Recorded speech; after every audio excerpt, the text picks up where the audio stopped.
A era Daniel Craig chegou ao fim. O ator não mais fará James Bond. O último filme, Sem Tempo para Morrer, estreou. Então nós aqui do Super Tribo vamos fazer 2 programas. O primeiro falando sobre a trajetória de Daniel Craig como de 007 e também das características do personagem, da evolução do personagem com outros atores. E no segundo programa vamos tratar de Sem Tempo para Morrer, do fim e de como isso vai impactar o futuro de James Bond no cinema.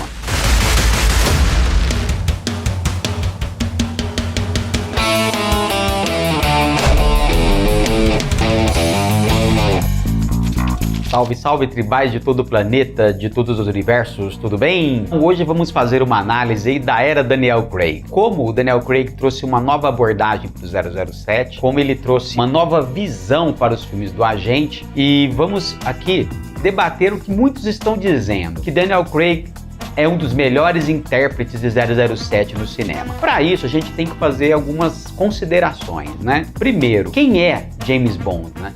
James Bond é um personagem, veio da literatura, né, criado por Ian Fleming, e ele é um agente a serviço do MI6, do Serviço Secreto Britânico. Ele tem algumas características que são básicas, né, no personagem. Ele é órfão, a mãe dele é suíça, a Monique Bond, e o pai é Andrew Bond, escocês. Eles morreram em um acidente. Praticamente ele ficou órfão e criado aí por alguns parentes, por assim dizer, né? No caso, ele depois ingressou na Marinha, ele foi recrutado para o MI6 e depois o 007 ele se caracterizou por ser um personagem que vivia nas fantasias de Ian Fleming. Ian Fleming, o criador, ele serviu a Marinha durante a Segunda Guerra Mundial e ele então imaginou um espião que viajasse pelos mais variados lugares do mundo, que fosse um personagem sedutor, que fosse um personagem quase que infalível, até um pouco diferente dos livros também, que tem uma diferença dos livros para os filmes, né?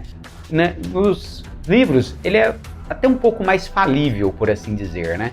No Cassino Royale, no primeiro livro, ele é até um pouco, digamos assim, vacilante em algumas situações. Porém, quando ele foi passado para o cinema, ele foi passado como um espião quase que aí invencível, né? Um agente que ele tem algumas características por ser mulherengo, gostar de ficar rodeado de belas mulheres, ser muito bom em jogos, né, de cartas principalmente, ser muito bom de mira, muito bom com armas e também ter a seguinte característica: ele é muito fiel aos seus amigos, ele se torna em algum ponto até vingativo quando algum personagem próximo a ele é morto pelos inimigos, por assim dizer, né? Então ele tem essas características. Assim como no cinema, vários intérpretes foram passando pelo personagem, e o primeiro foi Sean Connery. E Sean Connery, por ter sido o primeiro, ele marcou algumas características no James Bond. Seria, assim, aquele sedutor, e ele é moreno como o personagem é descrito pelo Ian Fleming já em Cassino Royale, né? Um moreno alto, mais ou menos ele 1,85m, 86m. Essa é a característica que o Ian Fleming deu pro personagem, né? Eu digo sempre assim que o Sean Connery seria o ideal masculino ali dos anos 60 de todo homem, é o homem pronto, né? O 007 do Sean Connery. Ele é decidido, ele tem uma certa cultura, ele conhece várias coisas do mundo, como bebidas, comida, fala vários idiomas. Um homem refinado que sabe se vestir, mas ao mesmo tempo ele é um personagem frio, né? Ele é muito direto, o personagem do Sean Connery. Ele tem uma certa determinação na sua missão. É quase que o homem infalível. Apesar de que nos filmes do 007 do Sean Connery, ele contar muito com a sorte. Em alguns momentos ele tá ali para ser morto praticamente e por algum acaso o salva. Aí ele traz algumas coisas do livro mesmo, dos livros. O James Bond muitas vezes é salvo pelo acaso. Mesmo no primeiro livro, o Cassino Royale, acontece isso. Mas mesmo assim foi um sucesso. Então, a forma como o Sean Connery definiu, muitas vezes influenciado pelo Terence Young, que era um diretor que tinha uma cultura geral muito grande, que tentou passar isso para ele, pro Sean Connery, falou, olha, o agente é mais ou menos assim, assim. Então ficou essa característica de James Bond como aquele de boas bebidas, cercado de belas mulheres, sem se envolver, né? Depois a gente vai ver mais pra frente por que isso aconteceu, né? ironicamente não com o filme do Sean Connery, e ele ficou com essa imagem de um homem, digamos assim, do ideário, do ideal masculino. Depois, quando veio George Lazenby, que substituiu o Sean Connery no único filme, por ser um ator limitado, foi escolhido mais pela sua aparência do que qualquer outra coisa, e num filme que não é ruim, a história do 007 Serviço de Sua Majestade não é ruim, é uma história muito boa, que inclusive é nessa história que o James Bond se casa com a Tracy Bond, que viria a ser, né, a sua esposa, em que ela é morta pelo Blofeld. Então o 007 é viúvo. Como os filmes não seguem a ordem dos livros, então aí o que a gente deduz, né? Que o 007 passou a não se envolver com mulher nenhuma justamente por conta da morte da Tracy, né? Que é uma heroína muito complexa, tanto nos filmes quanto nos livros, ela é muito complexa. É o calcanhar de Aquiles aí do James Bond. Porém, quando o Roger Moore assume, o tom dos filmes vai mudando ao longo do tempo, que ele é o ator que mais ficou no papel. O Roger Moore tem um traço que é inegável em todos os filmes. Ele é elegante. O Roger Moore trouxe uma elegância. O seu 007, apesar de viver assim durante vários filmes situações muito cômicas, algumas mais realistas, os filmes de Roger Moore ele tem características diferentes um de cada um. Então não dá pra gente definir como um todo, mas uma coisa em todos os filmes é inegável, elegante. E o Roger Moore tinha, incrível que pareça, uma aversão ao uso de armas. Então muitas vezes o 007 dele, ele não é um 007 implacável como o do Sean Connery, que já no primeiro filme contra o Dr. No ele mata a sangue frio. O 007 de Sean Connery ele é mais frio. O de Roger Moore não é tanto assim. Digamos assim, isso até é opinião de muitas fãs, mulheres que acompanham, os filmes dizem que o 007 de Roger Moore é o mais romântico de todos eles, e de fato é mesmo. É uma outra característica do personagem, como vocês vão perceber, tribais, cada ator ressalta uma característica mais do personagem, uma característica mais marcante, né? Então se Sean Connery tem a determinação, né? Ao mesmo tempo a sedução, aquela virilidade para cumprir a missão, o Roger Moore traz aí a elegância. Esse é o maior destaque que ele traz. Prosseguindo aí, fazendo uma análise dos outros James Bond, para compará-los com Daniel Craig, você tem Timothy Dalton. Timothy Dalton, na minha opinião, é um dos melhores atores a fazer o 007. Apesar de que as pessoas confundem o enredo dos filmes com a atuação do ator principal, né? Como eu separei muito bem George Lazenby, filme, a história não é ruim, mas o ator deixa a desejar. No caso do Timothy Dalton é o contrário. O ator ele é muito bom, ele é muito fiel ao que Ian Fleming pensava de James Bond para conceber o personagem.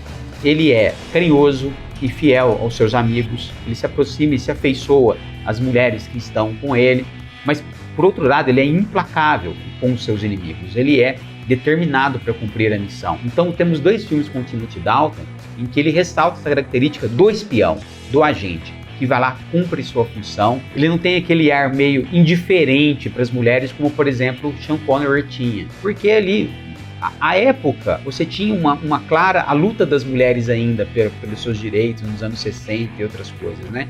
A gente tem que contextualizar a época. E no entanto, já o Timothy Dalton nos anos 80, ele tem já um certo respeito, uma certa proximidade com as suas mulheres.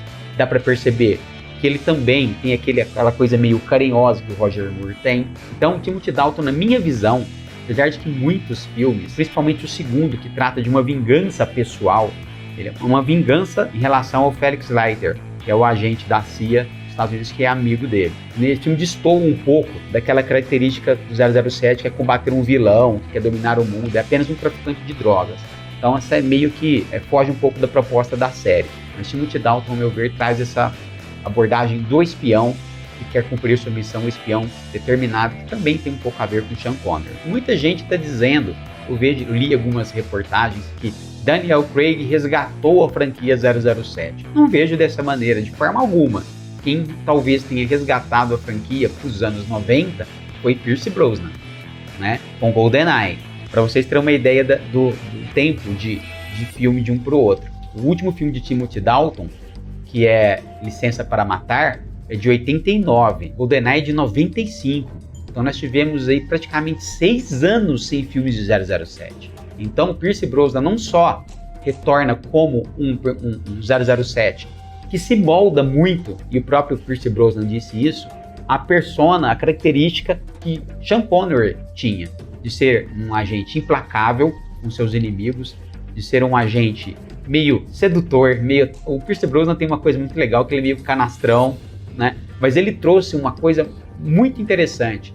Ele trouxe o 007 para os anos 90. Tanto que GoldenEye, o jogo de videogame, foi um dos mais vendidos e um dos mais aí, lembrados pelos fãs.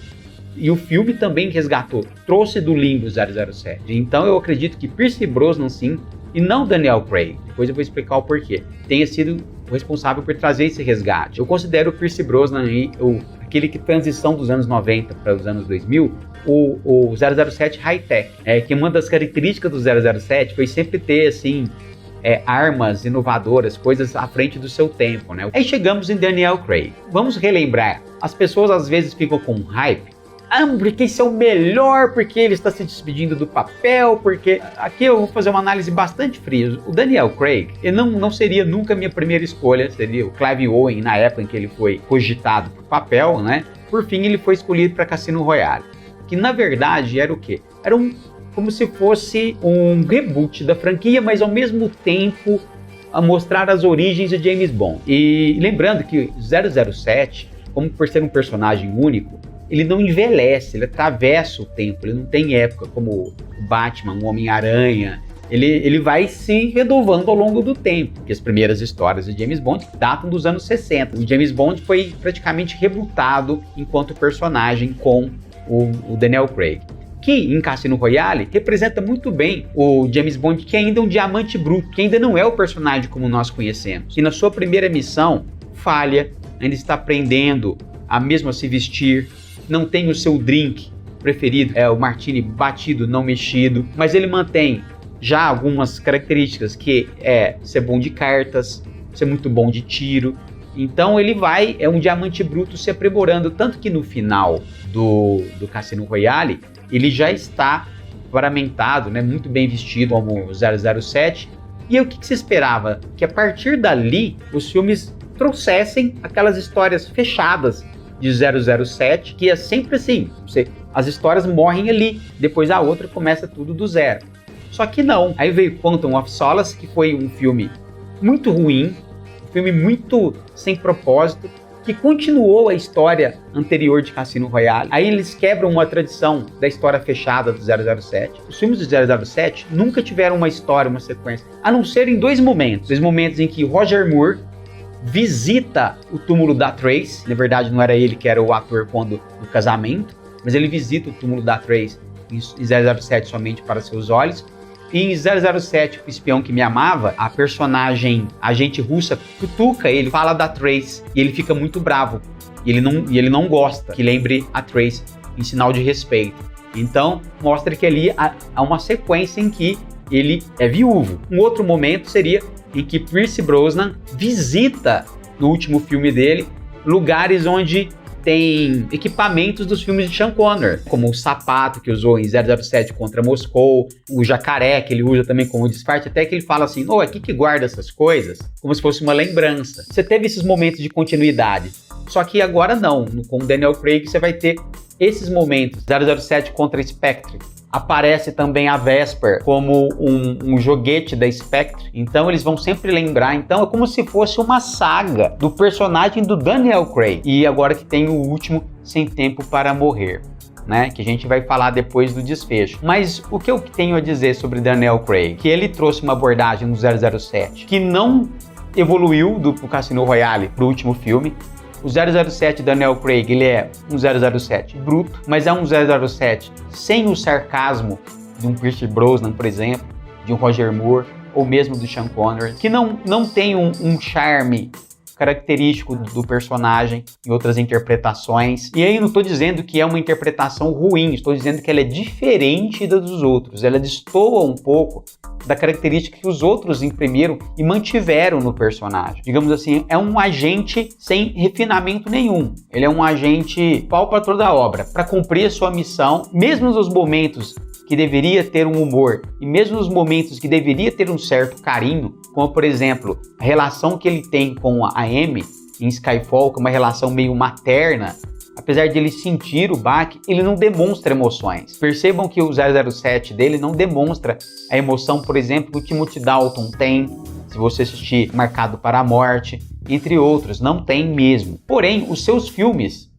o Cassino Royale, que é um ótimo filme, Quantum of Solace é um filme muito ruim, mas mesmo Skyfall, que é um bom filme, Spectre, que também não chega a ser ótimo, mas também não é ruim, os filmes são bem feitos, os filmes são bem escritos e trazem essa abordagem. Por isso que muitas vezes o Daniel Craig é visto como aí um sucesso como 007. Mas na opinião aqui do Super Tribo, e veja bem, é uma opinião do Super Tribo, na opinião do Super Tribo ele não está entre os melhores intérpretes do 007. Apesar de ter sua abordagem muito diferente, muito competente para o que se propôs, mas perto do que os fãs verdadeiramente gostam do personagem, ele destoa um pouco. Num outro programa, a gente vai falar sobre o desfecho de Sem Tempo para Morrer. A gente vai falar o que aconteceu com o fim da era Daniel Craig. Então nós vamos falar agora do futuro. O que vai acontecer? E vamos aqui fazer uma observação muito crítica sobre o fim de Sem Tempo para Morrer. É isso aí, Tribal. Espero que você tenha gostado da primeira parte do nosso especial sobre a era Daniel Craig, falando sobre a interpretação dele, né, sobre o personagem. E na parte 2 sobre a era Daniel Craig, vamos falar do futuro, vamos comentar sobre o final do filme Sem Tempo para Morrer, o que nós achamos e do futuro de James Bond no cinema. Espero que você tenha gostado do programa, curta o vídeo, se inscreva no canal, nos acompanhe pelas redes sociais. E é isso aí. Esperamos que 007 volte. Aliás, James Bond sempre volta. É isso aí, Tribal. Somos todos da mesma tribo.